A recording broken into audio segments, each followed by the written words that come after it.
the rebels in the world stand up. If you're a rebel on the grind, you don't care what they mind. Welcome to the Brave Podcast. I'm your host, Connie Jacob. This week, I want to share with you how our relationships can literally cause confusion in our brain, distorting our perceptions and changing the story. I had a very interesting conversation with a young man this week. Someone in his family had called me and said, "You need to talk to my grandson. He is not doing well.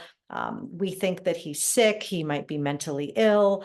And so I rushed over to talk to this young adult and found out very quickly that his brain was literally just in chaos from not understanding parts of his relationships.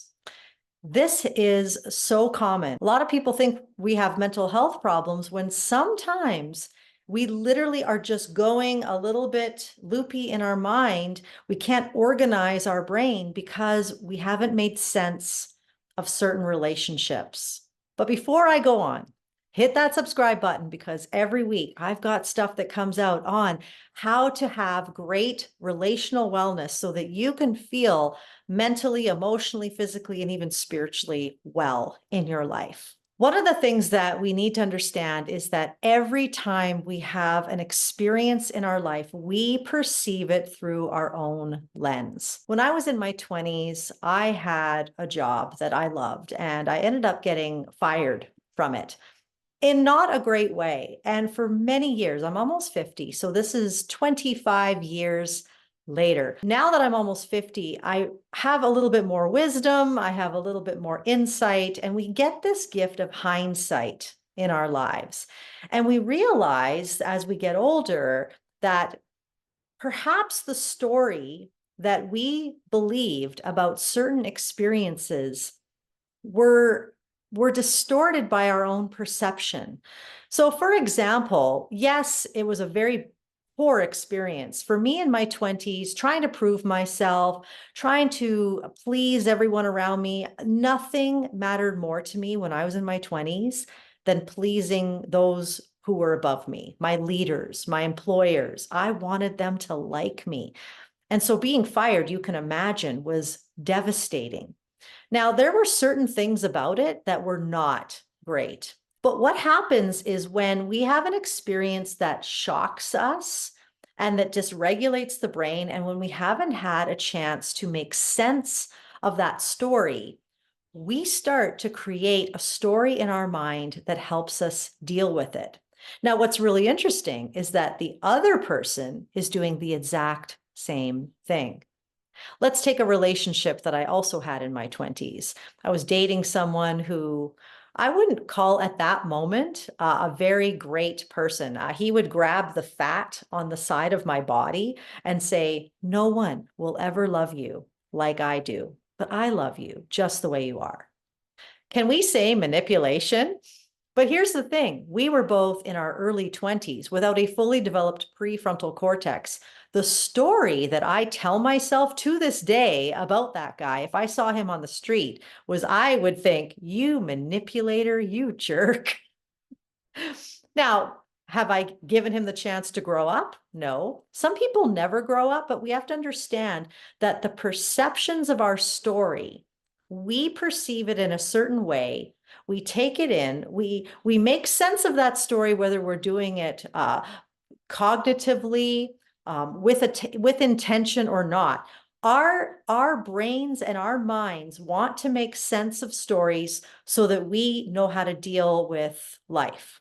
Now, in some cases, when we're dealing with trauma, we might make sense of a story. We might tell ourselves it was all my fault. We might say, "Oh, that abuse happened because I did so and so." We can sometimes undermine and take responsibility for things that weren't even ours in order to deal with it, in order to let the toxicity of that trauma go. And it's our body and our brain and our mind's way of protecting us, but it's not helpful because in some cases, we are taking on responsibility that wasn't ours.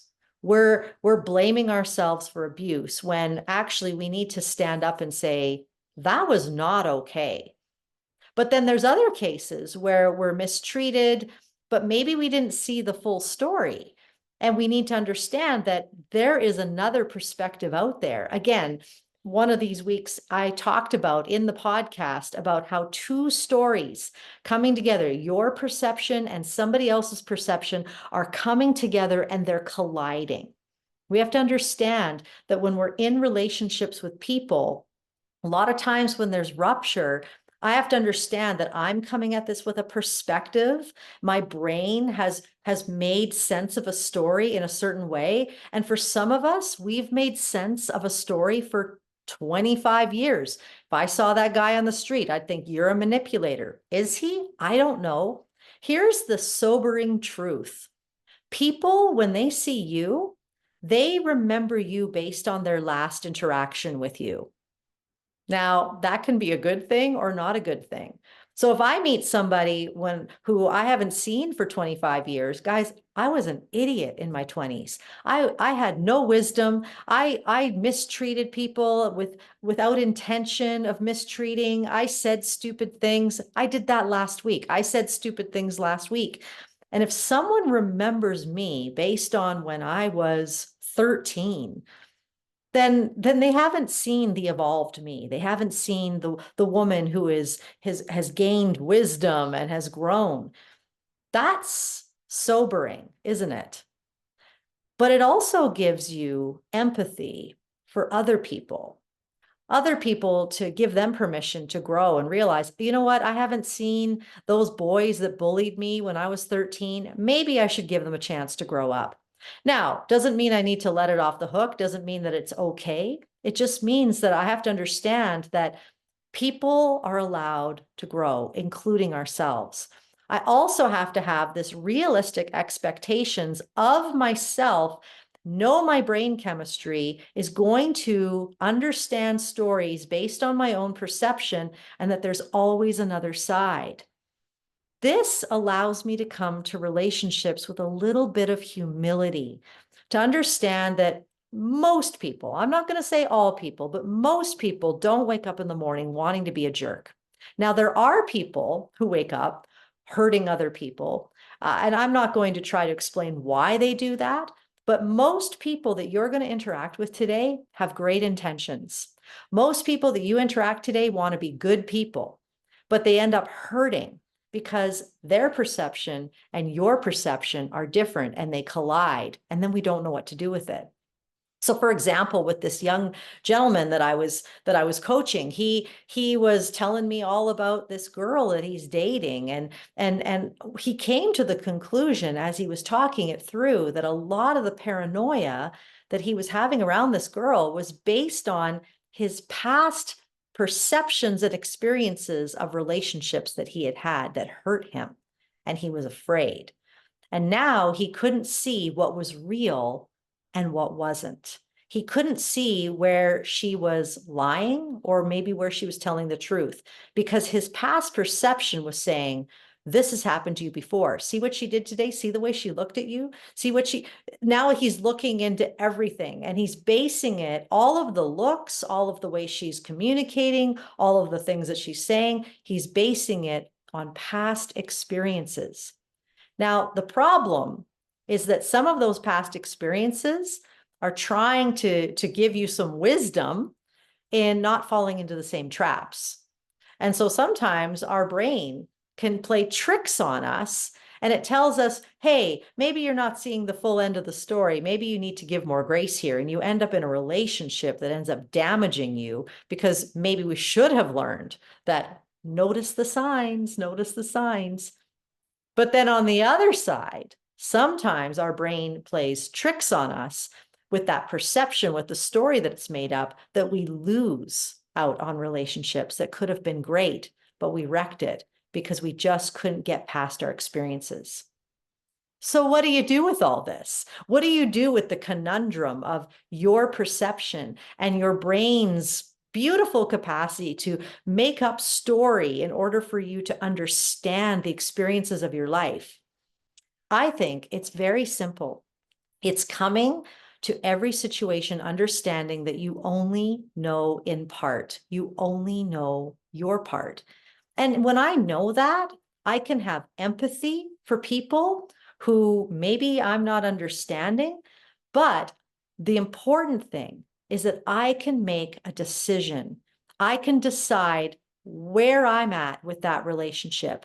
Do I need to invest my heart and my soul and my guts into that person right now? If the answer is no, then the answer is no.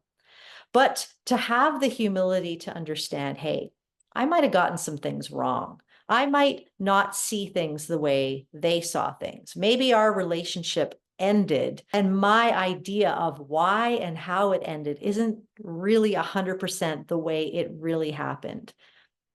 But that was real to me. Here's the thing, your perception is real to you.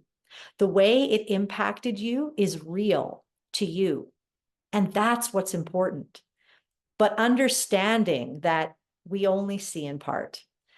This allows you to have some foundation to be able to move forward in relationships. Making sense of your story. I want to give you the tool that I gave this young man because he was in a state of paranoia based on some of the experiences that he was having with his girlfriend. He wasn't able to see what was happening clearly. And so this is what I told him to do. When you're feeling that paranoia or that confusion in your brain, stop, remind yourself, I'm not seeing things clearly. Find a place, find a pillow. If you need to bang it out, bang it out. If you need to breathe, breathe. And then when you feel like you've come out of talk to somebody, talk to someone about it if you need to. But then on a sheet of paper, I told them to make two columns. One was write down what's real. What do I know is real? And on the other column, write down what might be real. What am I not sure is real here? I am certain that I love this girl. I am certain that she has told me the truth in these situations. Here's where I'm not certain. Did she lie? Did she mean that look? And it doesn't solve anything to write it down. It doesn't mean that you leave with the solution, but now your brain sees on pen and paper. And there's studies that show how important it is to actually use a writing utensil and paper. Neurologically, it starts to make sense of your story more than doing it on your phone or on a screen. But now your brain sees it, and what felt like a tornado, maybe in your mind of chaos, is now seeing something logically. It's bringing you out of the back of your brain, that limbic system, to your prefrontal cortex where you're problem solving. This is important. Making sense of the stories that have happened to us by talking them out with a therapist, talking them out with a friend, talking them out with a coach, writing things down, journaling. Making sense of our story allows us not to get into cycles where we start repeating negative relationship cycles in our life because now we see our patterns, but also it allows us to understand where we need to have boundaries, where we might need some wisdom. We now have the gift of insight. When we don't make sense of our stories, our brain will make sense of the story however it sees fit. And it will always have your own self-preservation as its goal. So it's going to make you look really good. It's going to make sure that you're not the villain in the story. Or if you've experienced trauma, it could go either way. It could be that it's making you out to be the angel. I was the victim here. That person was evil, right? Or it's going to make you think that you deserved everything that you got. And it could go either way. It depends on the situation. Knowing this now gives you understanding to overcome that. Understanding that, oh, sometimes my brain's going to trick me into thinking that that abuse was my fault. I see you. I see the lie. Or I understand that I have a perspective of the way things happened, and it may not be the way that somebody else perceived it, but it is my perception. And I'm going to continue to make sense of the story so that I can have the humility to understand that I played a part, the other person played a part. Now I get to choose. Now you get to choose what that relationship looks like. That doesn't mean bringing back a person in your life that you don't want there. It means that you get to choose now what is your boundary. But it also allows you to have a humility to your relationships to understand. It also allows you to have an ability, a humility to your relationships to understand, I see this in part and I get it. That's my human nature.